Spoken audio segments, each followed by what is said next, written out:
ورحمۃ اللہ وبرکاتہ۔ امید ہے کہ سب لوگ بخیر و عافیت ہوں گے۔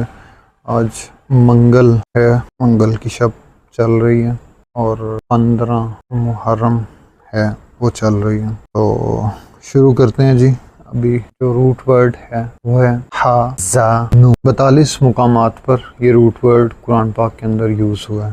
الحزن والحزن کے معنی زمین کی سختی کے ہیں، نیز غم کی وجہ سے جو بے قراری سی طبیعت کے اندر پیدا ہو جاتی ہے اسے بھی حزن یا حزن کہا جاتا ہے۔ اس کی ضد فرح ہے، اور غم میں چونکہ خشونت کے معنی معتبر ہوتے ہیں اس لیے غمزدہ ہونے کے لیے خشنت بصدری ہی بھی کہا جاتا ہے۔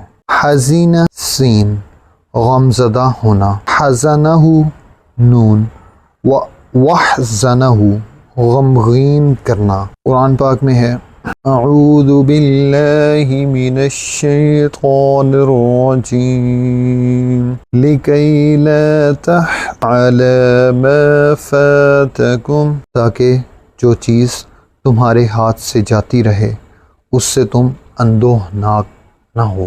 الحمد للہ الذی عنا الحزن، کہ خدا کا شکر ہے جس نے ہم سے غم دور کیا۔ تولوا واعینہم تفیض من الحزن، تو وہ لوٹ گئے اور ان کی آنکھوں سے آنسو بہہ رہے تھے۔ انما اشبثی وحزن اللہ، کہ میں تو اپنے غم و اندوہ کا اظہار خدا سے کرتا ہوں۔ اور آیت کریمہ ہے وَلَا اور نہ کسی طرح کا غم کرنا، اور لا کہ غم نہ کر میں اندوہگین ہونے سے منع نہیں کیا، اس لیے کہ مغموم ہونا کسی انسان کا اختیاری فعل نہیں ہے جس سے منع کرنے کی ضرورت پیش آئے، بلکہ یہاں دراصل ان کاموں کے کرنے سے منع کرنا مقصود ہے جو غم و اندوہ کا باعث بنتے ہیں۔ اسی کی طرف اشارہ کرتے ہوئے شاعر نے کہا ہے من سرہ الا یغی ما یسوء فلا یت شیئا یبالی لہ فقدہ، جسے یہ اچھا لگتا ہے کہ کوئی چیز اسے غمگین نہ کرے تو وہ ایسی چیز حاصل نہ کرے جس کے گم ہونے کا اندیشہ ہو۔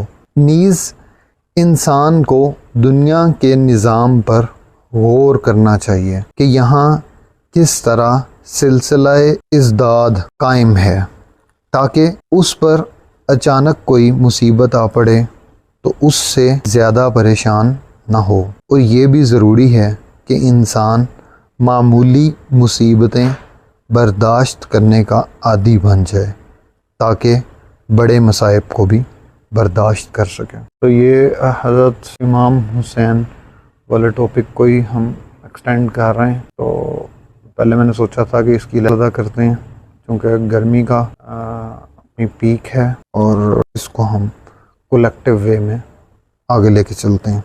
اگلا جو روٹ ورڈ ہے وہ میں آپ کے ساتھ شیئر کرتا ہوں۔ اوکے، تو ہم دیکھنے جا رہے ہیں با تو نون۔ اس کو یہ پہلے بھی ہو چکا ہے ظاہر اور باطن، لیکن اس کو دوبارہ سے جو ہے آج ہم پڑھنے کی کوشش کریں گے۔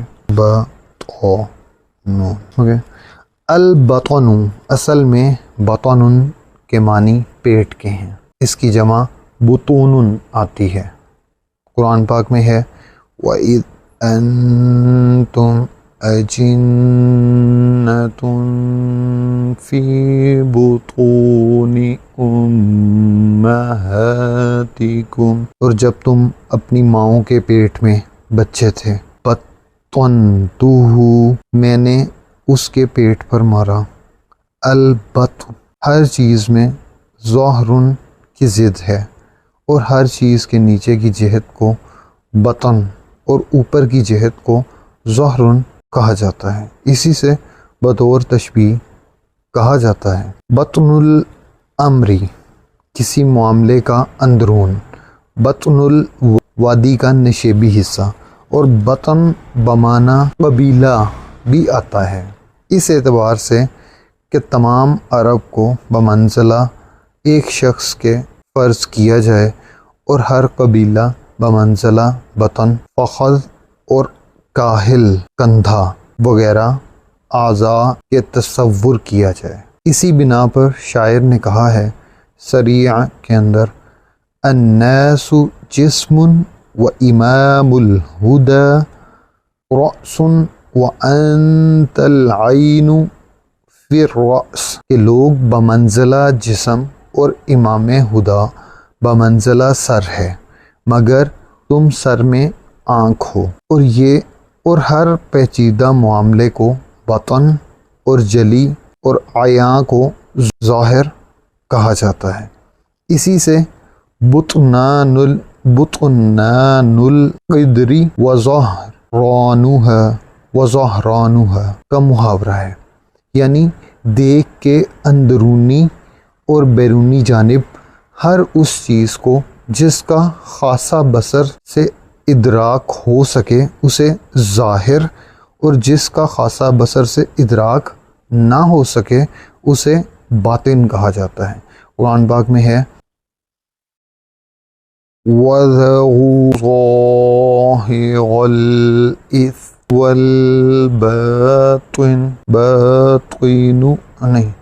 وَذَرُوا ظَاهِرَ الْإِثْمِ وَبَاطِنَهُ، اور ظاہری اور پوشیدہ ہر طرح کا گناہ ترک کر دو۔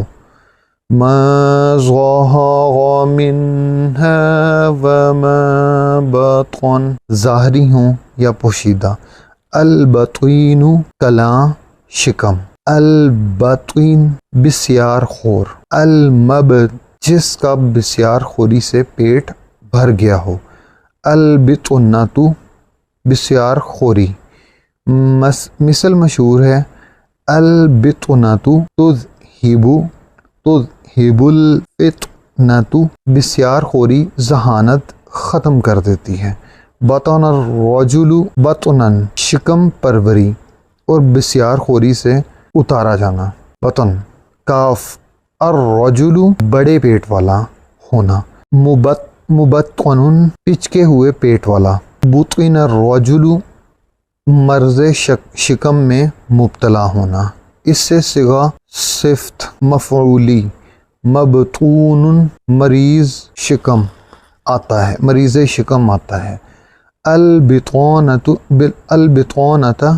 کے معنی کپڑے کا استر یا اس کے اندرونی حصے کے ہیں، اور اس کی ضد ظہارتن ہے جس کے معنی کپڑے کا اوپر کا حصہ ہے یا ابراہ کے ہیں، اور بطtu ثوبی بآخر کے معنی ہیں میں نے ایک کپڑے کو دوسرے کے نیچے لگایا۔ بطن فلان بفلان کسی شخص کے اندرونی معاملات سے واقف ہونا، اور بطور استعارہ البطونۃ کا لفظ ہر اس شخص پر بولا جاتا ہے جو دوسرے کا رازدان ہو، چنانچہ قرآن پاک میں ہے لا تبطونة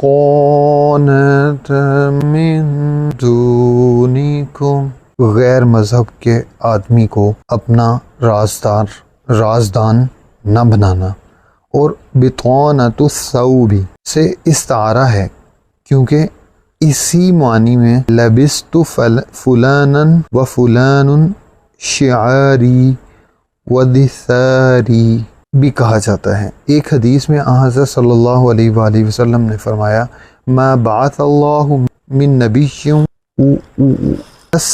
من خلیفۃ الا كانت له بطانتان بطانۃ تأمره بالخیر وتح علیہ و بطانۃ تأمرہ بالشر وتحثہ علیہ، کہ اللہ تعالیٰ نے کوئی نبی نہیں بھیجا اور نہ کسی کو خلیفہ بنایا ہے مگر ہمیشہ اس کے دو رازدان رہے ہیں، ایک رازدار اسے خیر کا مشورہ اور اس کی ترغیب دیتا ہے، اور دوسرا اسے شر کا مشورہ اور اسی پر اکساتا رہا ہے۔ البطان ٹنگ، جس سے جانور کا پلان کسا جاتا ہے۔ والجمع اب وبطان ال پیٹ کی دو رگیں، البطین ستارہ جو برج حمل کے لیے بمنزلہ شکم کے ہے، وہاں سہ ستارہ خرد است کے برصورت ویگ پہا واقع شدہ۔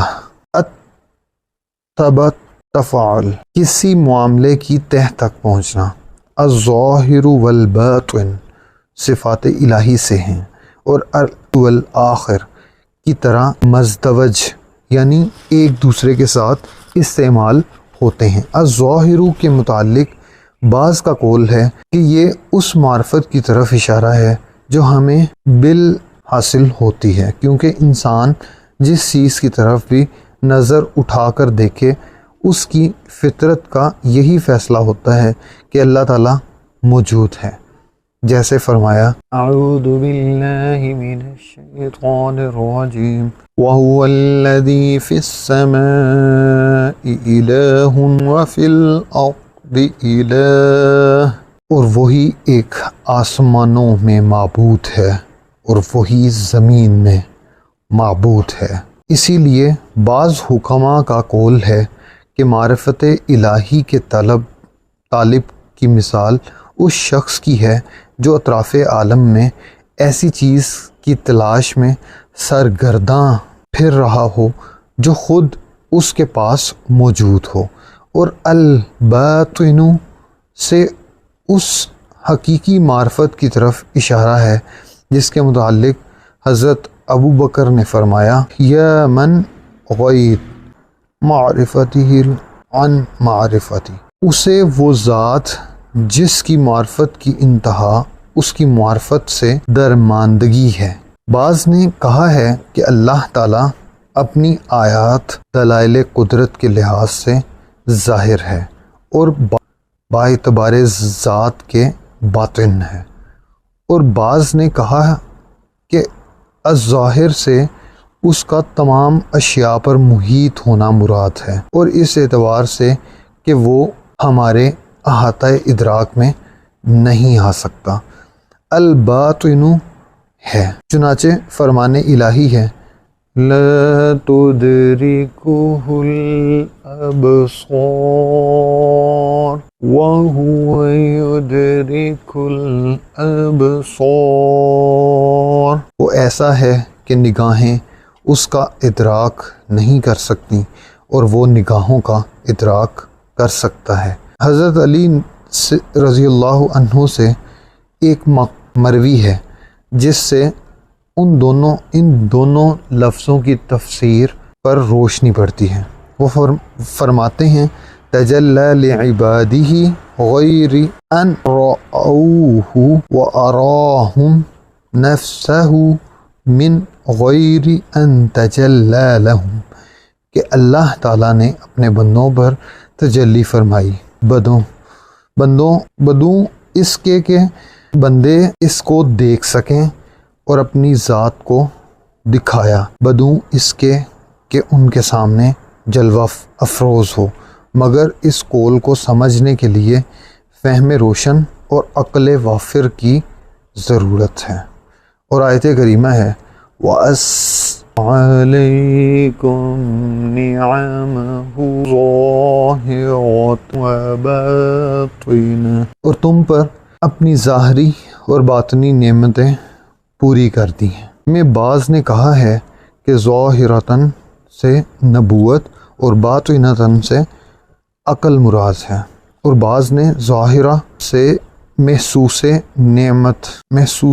نعمتیں مراد لیے ہیں، اور باطنتاً سے معقولات یعنی وہ نعمتیں مراد لی ہیں جس کا حس سے ادراک نہیں ہو سکتا، اور بعض نے کہا ہے کہ ظاہراً سے وہ غلبہ مراد ہے جو دشمنوں پر انسانوں کے ذریعے حاصل ہوا، اور باطنہ سے وہ غلبہ مراد ہے جو فرشتوں کے ذریعے حاصل ہوا، لیکن آیت اپنے عموم کے اعتبار سے ان تمام اقوال کو شامل ہے۔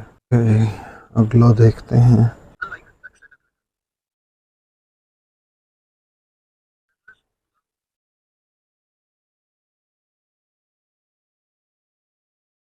جی بطن پڑھا ہے تو اب ہم پڑھنے جا رہے ہیں ظاہر۔ 25 مقامات پر تھا یہ، اور اب ہم ظاہر پڑھنے جا رہے ہیں۔ الظاہر کے معنی پیٹھ اور پشت کے ہیں، اس کی جمع ظہور آتی ہے۔ قرآن پاک میں ہے وَأَمَّا مَنْ أُوتِيَ كِتَابَهُ اور جس کا نامہ اعمال اس کے پیٹھ کے پیچھے سے دیا جائے، من ظہورہم در یعنی ان کی پیٹھوں سے ان کی اولاد، اور آیت کریمہ ہے انقضض جس نے تمہاری پیٹھ توڑ رکھی ہے، میں گناہوں کو بوجھ کے ساتھ تشبیہ دے کر ظہر کا لفظ بطور استعارہ استعمال کیا ہے، کیونکہ بوجھ عام طور پر پیٹھ پر اٹھایا جاتا ہے، اور کبھی ظہر کا لفظ بطور استعارہ روئے زمین کے معنی میں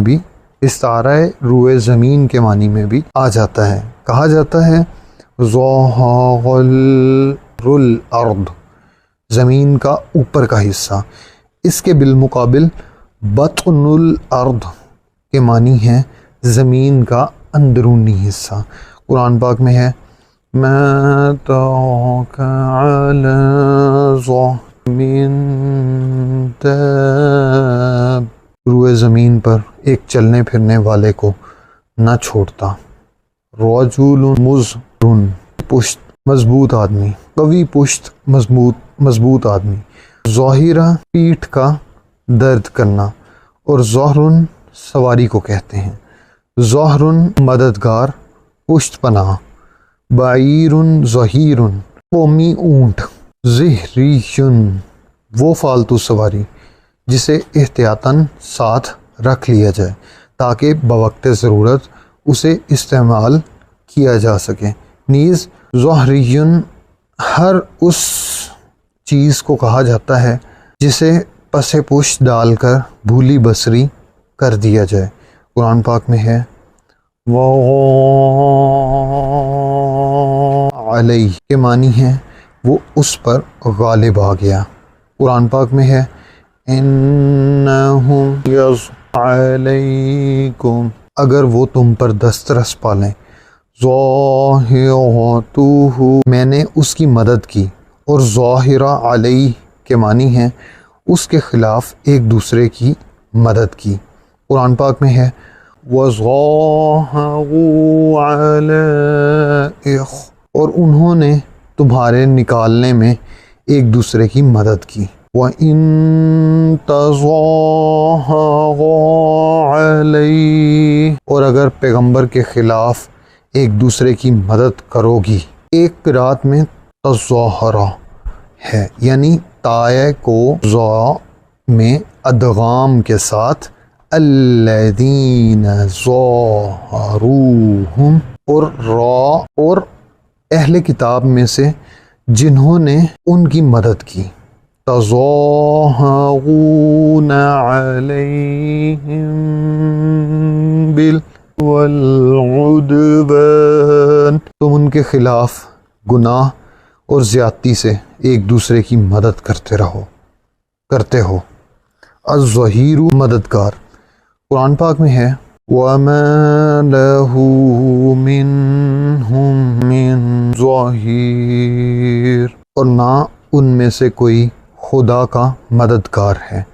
فَلَا تَكُونَ ظَهِيرًا لِلْكَافِرِينَ، تو تم ہرگز کافروں کی مددگار نہ ہونا۔ وَالْمَلَائِكَةُ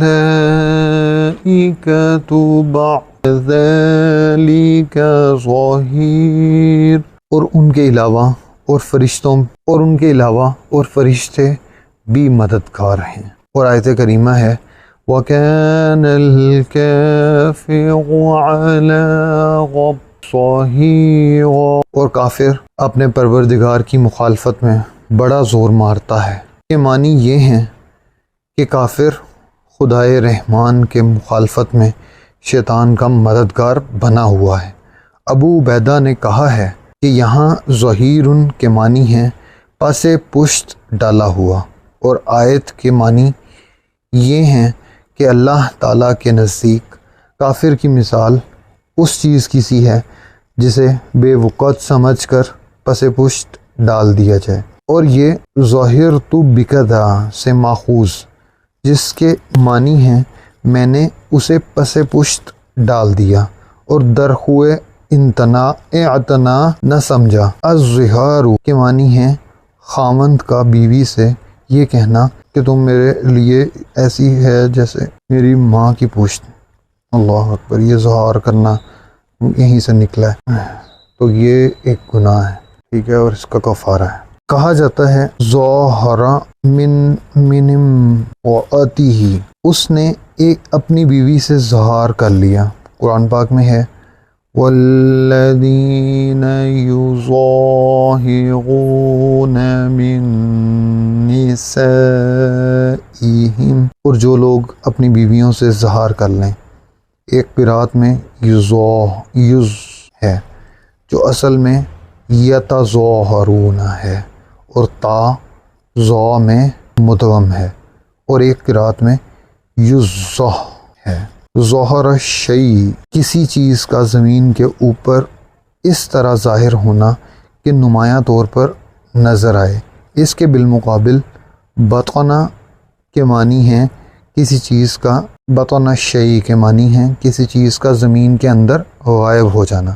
پھر ہر وہ چیز جو اس طرح پر نمایاں ہو کہ آنکھ یا بصیرت سے اس کا ادراک ہو سکتا ہو، اسے ظاہرن کہہ دیا جاتا ہے۔ قرآن پاک میں ہے او ان فی الارض الفساد،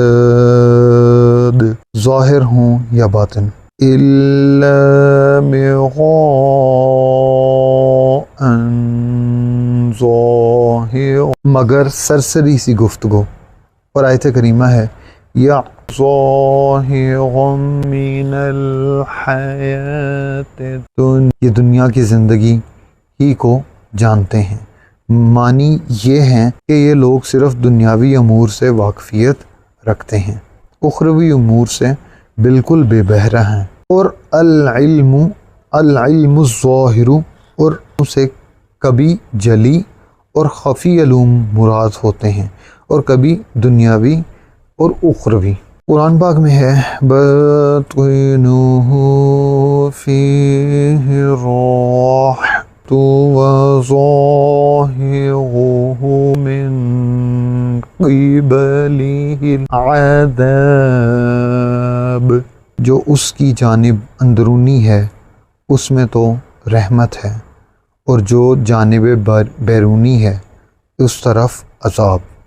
اور آیت کریمہ ہے ظَهَرَ الْفَسَادُ فِي الْبَرِّ وَالْبَحْرِ، خشکی اور تری میں لوگوں کے اعمال کے سبب فساد پھیل گیا۔ میں ظَهَرَ کے معنی ہیں زیادہ ہو گیا اور پھیل گیا۔ اور آیت ہے وَأَسْبَغَ عَلَيْكُمْ نِعَمَهُ ظَاهِرَةً وَبَاطِنَةً، اور تم پر اپنی ظاہری اور باطنی نعمتیں پوری کر دی ہیں۔ میں ظاہرتاً سے مراد وہ نعمتیں ہیں جو ہمارے علم میں آ سکتی ہیں، اور باطنتاً سے وہ جو ہمارے علم سے بالا تر ہیں۔ چنانچہ اسی معنی کی طرف اشارہ کرتے ہوئے فرمایا وَإِن تَعُدْ نِعْمَةَ اللَّهِ لَا تُحْصَىٰ، اور اگر خدا کے احسان گننے لگو تو شمار نہ کر سکو۔ اور آیت کریمہ ہے ظَاہِرًا، کہ عام معنی تو یہی ہیں کہ وہ بستیاں سامنے نظر آتی تھیں، مگر یہ بھی ہو سکتے ہیں کہ بطور مثال کے انسانی احوال کی طرف اشارہ ہو، جس کی تصریح اس کتاب کے بعد دوسری کتاب میں بیان کریں گے انشاءاللہ تعالی۔ انشاء اللہ لا قوة الا باللہ اظہرہ علیہ، اسے اس پر مطلع کر دیا۔ چنانچہ آیت کریمہ ہے فَلَا يُظْهِرُ عَلَىٰ غَيْبِهِ أَحَدًا، کے معنی یہ ہیں کہ اللہ اپنے غائب پر کسی کو مطلع نہیں کرتا۔ اور آیت کریمہ ہے یہ جو ہے یہ ہے، کچھ لوگوں نے پوچھا تھا کہ کب تک، تب تک، اور یہ آیت اگر پوری پڑھیں تو وَلَوْ كَرِهَ الْمُشْرِكُونَ بھی اس کے اندر آ جاتا ہے۔ لِيُظْهِرَ عَلَى الدِّينِ كُلِّهِ میں یظہر کے معنی نمایاں کرنا بھی ہو سکتے ہیں، اور معاونت اور غلبہ کے بھی، یعنی تمام ادیان پر اسے غالب کریں۔ چنانچہ اس دوسرے معنی کے لحاظ سے فرمایا اِنَّهُمْ إِن يَظْهِرُوا عَلَيْكُمْ يَرْجُمُوكُمْ، اگر وہ تم پر دسترس پالیں، اگر وہ تم پر دسترس پالیں گے تو تمہیں سنگسار کر دیں گے۔ یا قوم لکم الملک اليوم ظاہرین فی اے قوم، آج تمہاری ہی بادشاہت ہے اور تم ہی ملک میں غالب ہو۔ فَمَسْتَيَّزُ، پھر ان میں یہ قدرت نہ رہی کہ اس کے اوپر چڑھ سکیں۔ صلاۃ الظہر، ظہر کی نماز، ظہیرۃ، ظہر کا وقت، اظہر فلان، فلاں ظہر کے وقت میں داخل ہو گیا، جیسا کہ اس و امس، صبح و شام میں داخل ہونا۔ قرآن پاک میں ہے وَلَهُ الْحَمْدُ فِي السَّمَاوَاتِ وَعَشِيًّا وَحِينَ تُظْهِرُونَ، اور آسمان و زمین میں اسی کے لیے تعریف ہے، اور سہ پہر کے وقت بھی، اور جب تم ظہر کے وقت میں داخل ہوتے ہو۔ اب ایک آخری نشست جو ہے وہ دیکھنے جا رہے ہیں۔